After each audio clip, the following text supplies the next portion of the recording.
Bienvenidos un día más a los 60 vídeos en 60 días. Hoy es el día número 5. Si no has visto el resto de episodios, te recomiendo que entres en mi canal y veas los vídeos anteriores, porque ahí están todos los 4 días previos. Con este son 5.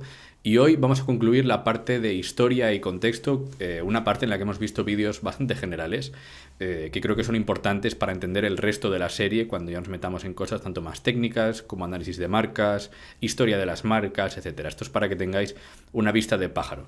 Y de hecho, el vídeo de hoy es bastante generalista y es una pregunta que creo que muchos os habréis hecho. Sin duda yo me la había hecho y me la he hecho, y la vamos a responder hoy, que es ¿por qué los relojes se hacen en Suiza?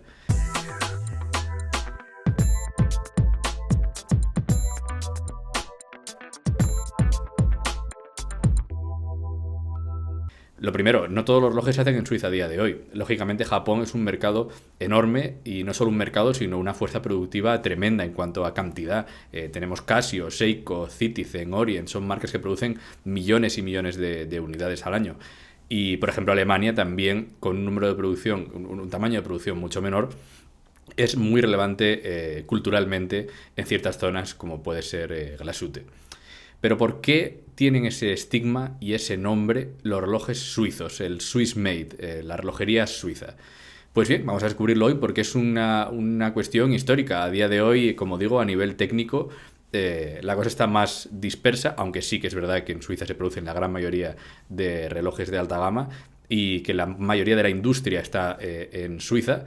Pero ya es una cuestión cultural. El reloj suizo, ¿por qué se considera que un reloj suizo es bueno? Vamos a verlo. Al comienzo, de hecho, ya hemos hablado de algunas partes de la historia de la relojería mecánica.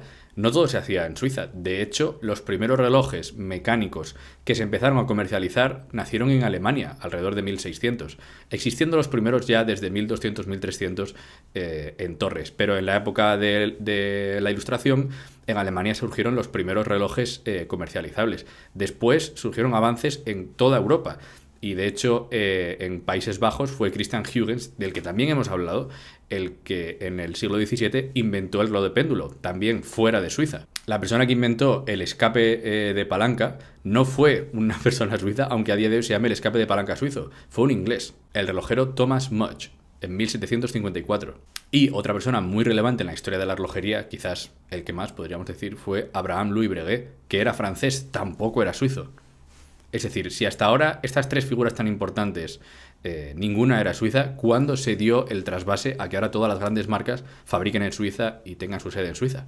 El origen de la industria relojera suiza fue algo de temporadas, un trabajo estacional. Durante el invierno, los agricultores, que era la principal fuerza de trabajo en Suiza, cuando en el invierno no podían producir, porque nieva básicamente, se dedicaban a producir partes artesanalmente para luego venderlos a Ginebra, a los ateliers, lo que son les cabinotières, que son unas ventanitas que hay en los edificios en Ginebra, que es donde producían los artesanos, esos son les cabinotières, pues para sacarse un dinero extra aparte de su labor principal como agricultores. Esta red de productores descentralizada se acabó denominando el établissage. A lo largo del siglo XIX, esta serie que estaba descentralizada, grupo de personas que estaba descentralizado, se empezó a centralizar, principalmente alrededor de un valle que es probablemente el valle más importante de la relojería, que es el Valle del Jura. De hecho, la primera organización familiar que se montó en 1832, la de Auguste Agassiz, terminó derivando en lo que es a día de hoy Longines.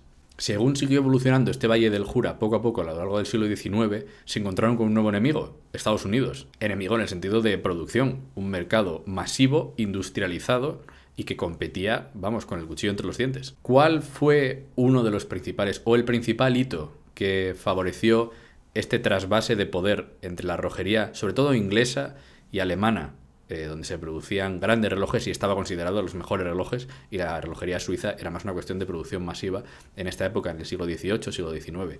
¿Qué hito cambió el balance de poder mundial? Pues las guerras mundiales, por supuesto. Principios a mediados del siglo XX, todo cambió tanto en Europa como en Estados Unidos. Glashütte quedó totalmente destruida y muchas zonas de Francia, donde estaban las grandes fábricas relojeras, también quedaron destruidas. Al ser Suiza un país siempre neutral en este tipo de conflictos, sus fábricas y el Valle del Jura quedó intacto. Y el hecho de que los suizos no tuvieron que reconstruir su capacidad productiva les dio una ventaja comparativa muy grande con respecto a Alemania, a Inglaterra, a Francia y a otros mercados. A partir de los años 60, el principal peligro para esa relojería suiza, que había ido soportando esas adversidades de las guerras, etcétera, mejor que sus otros compañeros, dada la política, digamos la geopolítica suiza, en los años 60 nació o se descubrió otro nuevo contrincante, que era Japón, con la invención de los relojes de cuarzo. Es decir, que los relojes de cuarzo ya estaban inventados desde hace cientos de años, pero la comercialización del cuarzo como un mecanismo más preciso y muchísimo más barato a lo largo de los 60 y los 70, de hecho, bueno, pues con el famoso Seiko del año 66, que acabó una crisis que acabó durando hasta los años 90, en el que toda la relojería, incluida la relojería suiza, empezó a fluctuar. Y pues bueno, hubo muchas marcas que incluso perdieron un poco su identidad, empezaron a sacar modelos en cuarzo, híbridos, etcétera, y fue una época complicada hasta los años 90. ¿Cómo surgió o cómo se resolvió este tema? Porque a día de hoy los relojes mecánicos siguen estando a la frontera, sobre todo de la alta relojería o de la relojería de alta gama.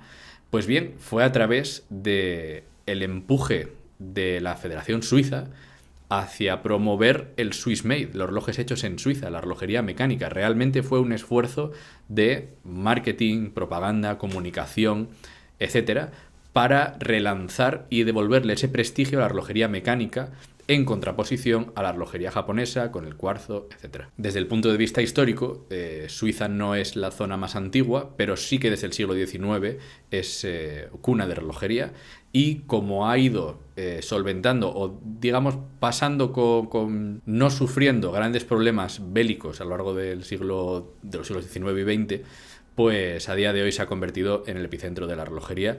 También es la cuna a día de hoy de la industria de la relojería, en el sentido de las fábricas de esferas, agujas, yo qué sé, espirales, volantes, calibres, por supuesto, cajas. Todo ese tipo de fábricas, la gran mayoría están a día de hoy o en Suiza o en China. Y el gran esfuerzo de Suiza, ya como nación, de proteger la industria relojera y de poner a Suiza a la cabeza, les ha llevado pues a la imagen que tenemos hoy de los relojes Swiss Made, de un buen reloj suizo, mecánico, etcétera. Eso es un esfuerzo de imagen ya a nivel país, que fue, bueno, que empezó a surgir como un esfuerzo colaborativo a partir de los 90 para solventar de una vez por todas la crisis del cuarzo, que a día de hoy no es una crisis. Ya pues convivimos con el cuarzo sin ningún tipo de problema y los relojes mecánicos florecen y las compañías funcionan bien o no también, depende del mercado, pero a día de hoy la relojería suiza sigue teniendo ese estigma de la número uno. Y en el fondo es por eso, porque han ido pasando por los periodos históricos sin entrar en los conflictos y porque han sabido solventar la crisis del cuarzo a través de imagen, marketing, comunicación, y bueno, que sin desmerecer de ninguna manera la relojería suiza, pero no hay en Suiza unos elfos que hagan relojes mágicamente que sean mejores que los que se hacen en Japón.